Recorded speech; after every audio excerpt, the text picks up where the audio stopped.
Hello guys, आज हम देखेंगे खिलजी वंश। खिलजी वंश का गठन, उसके संस्थान का इतिहास देखेंगे। खिलजी वंश का उदय दिल्ली सल्तनत के गुलाम वंश के पतन के बाद हुआ था।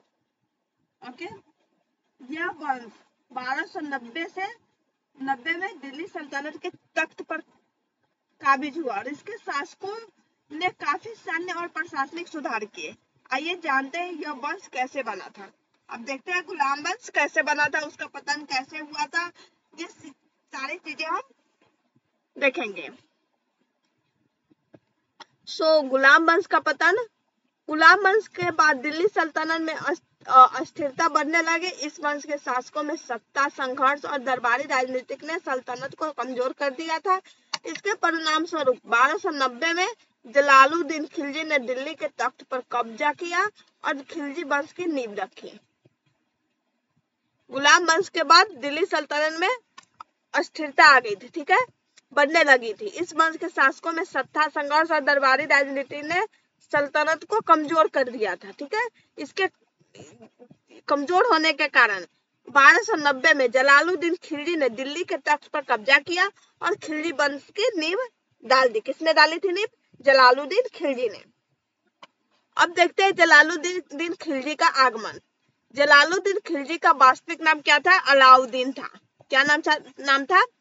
जलालुद्दीन खिलजी का वास्तविक नाम क्या था? अलाउद्दीन था, लेकिन यह अधिकतर जलालुद्दीन के नाम से प्रसिद्ध है। ओके, इन्हें हम अधिकतर क्या नाम से ही देखते हैं? जलालुद्दीन खिलजी। वह पहले कुतुबुद्दीन ऐबक और फिर अल्तमश के शासक में एक गुलाम था। क्या था? जलालुद्दीन खिलजी अल्तमश के शासन में, कुतुबुद्दीन ऐबक और अल्तमश के शासक में एक गुलाम था। वह मुख्य रूप से एक मंगोल सेनापति था। उसने कुतुबुद्दीन ऐबक और बाद में अल्तमश के शासन में सैनिक सेवा की थी। देखिए यहाँ पे जलालुद्दीन खिलजी भी एक गुलाम था। जलालुद्दीन ने दिल्ली के तख्त पर कब्जा करने के बाद खुद को सुल्तान घोषित किया और खिलजी वंश की स्थापना की। जलालुद्दीन ने क्या किया था? दिल्ली के तख्त पर, दिल्ली में कब्जा किया और बाद में खुद को सुल्तान घोषित कर दिया और खिलजी वंश की स्थापना भी कर दी। अब देखते हैं जलालुद्दीन खिलजी का शासनकाल 1290 से 1296 तक। कितने था? 1290 से 1296 तक किसका था? जलालुद्दीन खिलजी का शासनकाल। 1290 से 1296 तक जलालुद्दीन ने शासन किया था। जलालुद्दीन खिलजी इस वंश के संस्थापक थे। अब कोई क्वेश्चन पूछेगा कि खिलजी वंश के संस्थापक कौन थे? तो जलालुद्दीन खिलजी। वह कुतुबुद्दीन ऐबक के समय के एक सामंत थे। जलालुद्दीन ने गुलाम वंश के पतन के बाद दिल्ली के सिंहासन पर कब्जा किया और खुद को सुल्तान घोषित कर दिया। जलालुद्दीन खिलजी का शासन प्राय शांतिपूर्ण था, लेकिन उनका शासन बहुत ही छोटा था, क्योंकि उन्हें अपने ही भतीजे अली गौरी के हाथों 1296 में हत्या कर दी गई और जलालुद्दीन ने अपने शासन में अधिकतर कूटनीतिक रास्तों से शासन चलाया और साम्राज्य में कोई भी बड़ा सैन्य संघर्ष नहीं किया। और जलालुद्दीन खिलजी के बाद कौन आया था? अलाउद्दीन खिलजी। अलाउद्दीन खिलजी ने जलालुद्दीन खिलजी के बाद शासन किया और उसे बहुत ही शक्तिशाली और कुट शासक के रूप में जाना जाता था। अलाउद्दीन खिलजी बहुत ही कुट गुस्साएल शासक था, ठीक है, उसे फट सा नहीं गुस्सा आ जाता था। तो वह अपने समय के सबसे प्रभावशाली और बहादुर शासकों में से एक था। अलाउद्दीन क्या था? बहादुर शासकों में से एक था।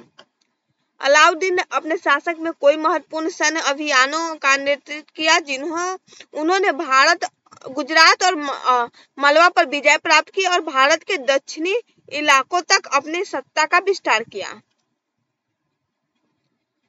अब शाह आलम पहले देख लेते हैं। क्या? अलाउद्दीन खिलजी का शासनकाल क्या था? 1296 से 1316 तक। अब आता है शाह आलम। शाह आलम अलाउद्दीन के बाद सुल्तान बना था। अलाउद्दीन खिलजी के बाद कौन बना था? शाह आलम।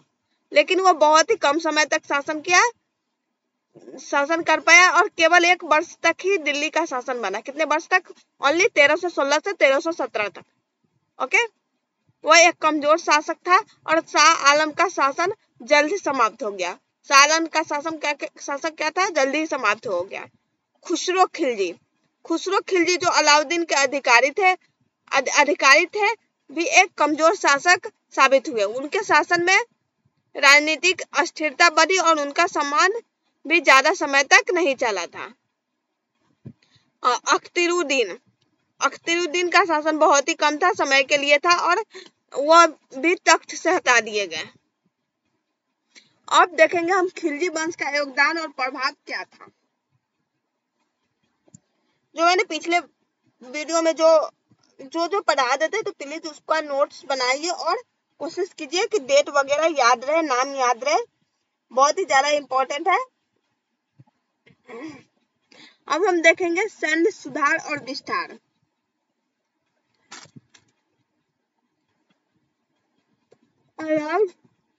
अलाउद्दीन खिलजी ने सैन्य सुधारों को प्रभावी तरीके से लागू किया। उनके शासन में सेना की संख्या बढ़ाई गई और उन्हें एक मजबूत और संगठित सैन्य बल तैयार किया। उन्होंने मंगोल आक्रमणों के खिलाफ भी बहुत सारी राजनीति अपनाई और मंगोलों को दिल्ली से दूर कर दिया। किसने क्या किया था? अलाउद्दीन खिलजी ने।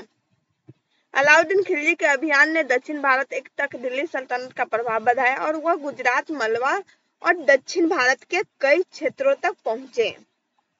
सामाजिक और आर्थिक सुधार क्या हुआ था? अलाउद्दीन ने दिल्ली में महंगाई नियंत्रण के लिए प्रयास किया।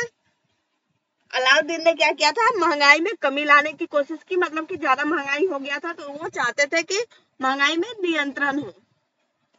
उन्होंने बाजारों में मूल्य नियंत्रण स्थापित किया और जिससे सामानों की कीमतों में वृद्धि पर नियंत्रण पाया और उन्हें भूमि कर प्रणाली में सुधार किया और राजस्व को अधिक संगठित किया।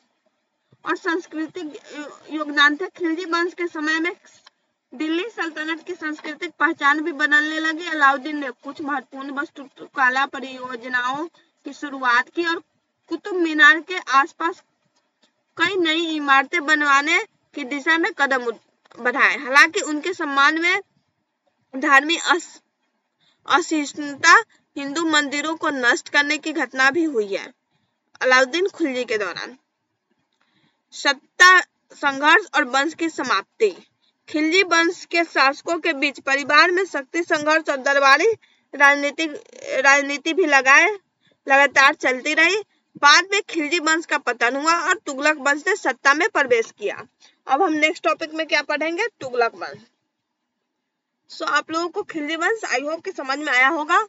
अगर कोई इशू होता है तो जरूर आप कमेंट बॉक्स में कमेंट कीजिए।